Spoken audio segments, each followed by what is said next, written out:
In the criminal justice system, the people, pimps, addicts, thieves, bums, winos, girls who can't keep an address, and men who don't care, are represented by two separate yet equally important groups. A cop, a flatfoot, a bull, a dick, John Law, you're the fuzz, the heat, you're poison, you're trouble, you're bad news. These are their stories. Conspiracy theorist Alex Jones's Infowars show likely to be shut down within a few months after a federal bankruptcy. Sayonara, judge. sucker. Yeah, that is definitely. Sayonara, sucker. Yeah.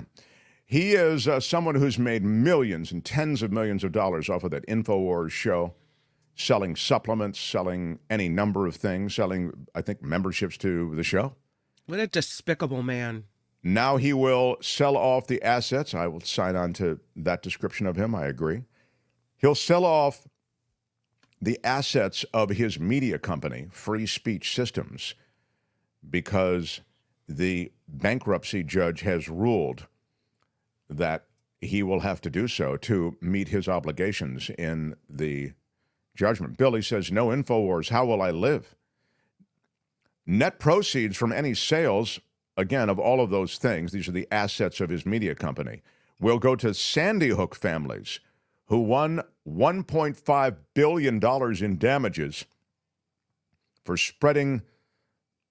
Jones spreading the lies of the 2012 school shooting that he said it never happened. Some of Jones's followers harassed and threatened those families for years. Imagine that. I mean, again, you know the story. It's been out there for years, but it's loathsome on a level that is inconceivable. Attorneys for a group of the families calling Tuesday's decision by the bankruptcy judge a significant step forward toward a fair and equitable resolution for all of the families. Now his assets will be sold, and to quote the attorney for one of the families, Alex Jones will no longer own or control the company he built. This brings the families closer to their goal of holding him accountable for the harm he has caused. Excuse me.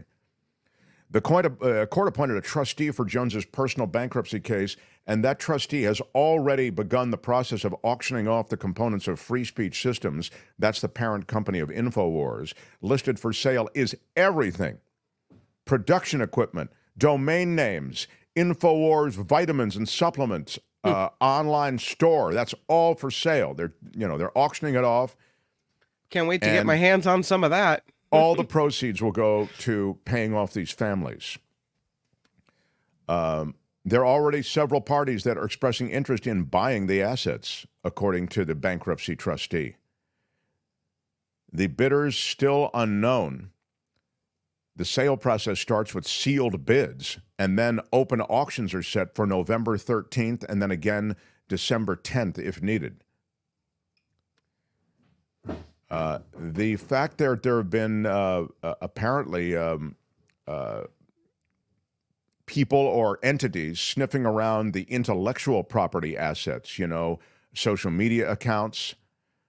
I mean, it was a huge army of followers that he built. And so people are interested in some of those assets that are related to that, to marshaling or reaching a lot of those people who were big Alex Jones fans. Dave says, I usually don't agree with people being sued into destitution, but not this guy. Destitution is a ding word, certainly. But not this guy. He should be on the corner begging for change. They should seize everything the guy owns. He is someone for whom there was no bottom. I agree. And sadly, there's a lot of company for that kind of person right now. Put in a bid for his studio setup. Time to upgrade. Thank you, Mars. Thank you. The ShamWow pitchman of hate. Exactly. That's what he was doing. I can give you more details, but that is essentially it. You've got a fight going on now over the real Alex Jones X.com account, and his attorneys are saying that's the property of Jones's world as a natural person. It doesn't relate to his business.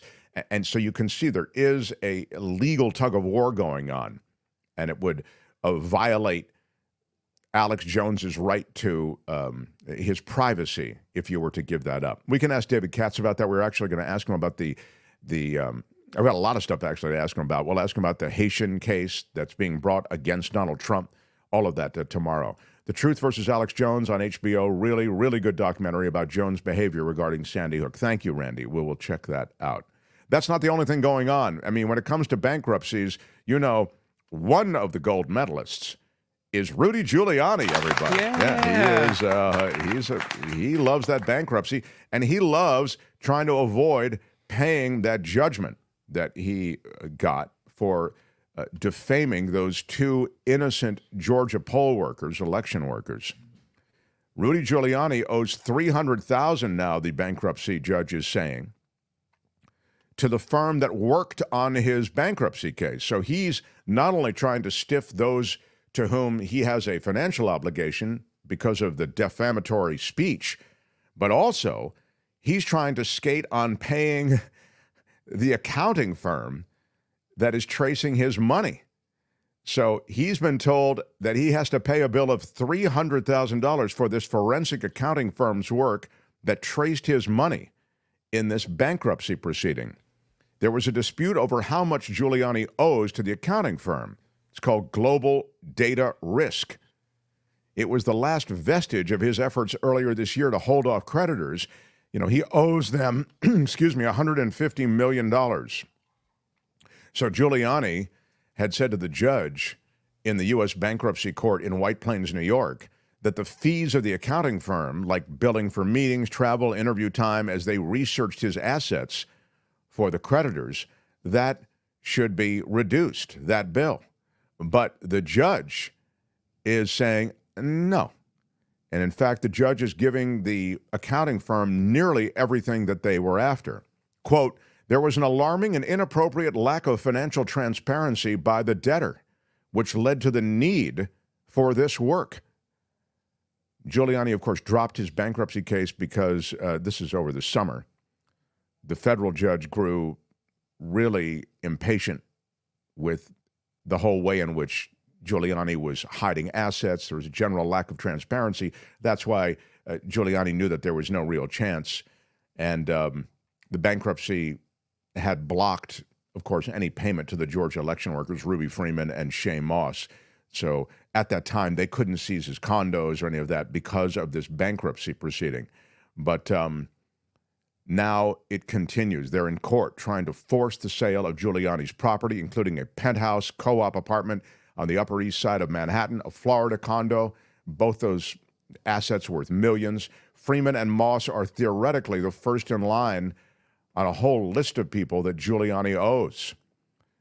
The jury awarded the mother and daughter $150 million because Giuliani defamed them after the 2020 election.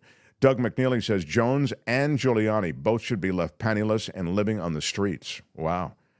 Thank you for the super chat. Big shout out. Yeah, I think that many agree. I mean, it's pretty dark what both these guys did, and they don't deserve any benefit of any doubt. Anyway, Giuliani being pursued by two entities, if you want to think of it that way, at minimum, right?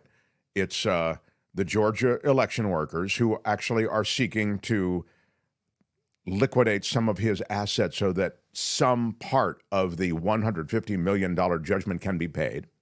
And now this accounting firm that was critical in revealing Giuliani assets, and now that's about $300,000 that he has to pay. There is a major case going down, and we're going to talk about it in great detail tomorrow. Mark it on your calendar if you still have a calendar that marks, because tomorrow I'm going to talk to David Katz. Trump only handpicks the best people there, says John. Indeed. I want to talk to David Katz about my favorite person in government right now. It's close. She's in a, I don't know, Sheldon Whitehouse is one of my favorites too, but I am telling you that the FTC, and didn't they feature Lena Khan on 60 Minutes. I think she was on 60 Minutes this past week. She is one of the great driving forces behind tackling monopolies in this country and creating competition that capitalism is built on. So everybody who is listening and watching who claims some ownership of capitalists, you should know that the real work of capitalism comes with competition. I want you to note this quickly, and then I want to get to Belinda Weymouth. The United States now is going after Visa, accusing Visa of monopoly in the debit card world. Again, they have the majority of debit cards in the U.S., and it's suggested that they unfairly imposed fees on merchants and did other things to get rid of competition in the space. And the Justice Department has just filed an antitrust lawsuit against Visa, accusing them of unfairly stifling competition in debit cards. And this will turn into a much bigger case. We'll talk to David Katz about it tomorrow. Wow. But this, if allowed to continue, could change the way in which a lot of these corporate behemoths have been able to dominate, particularly the banking world.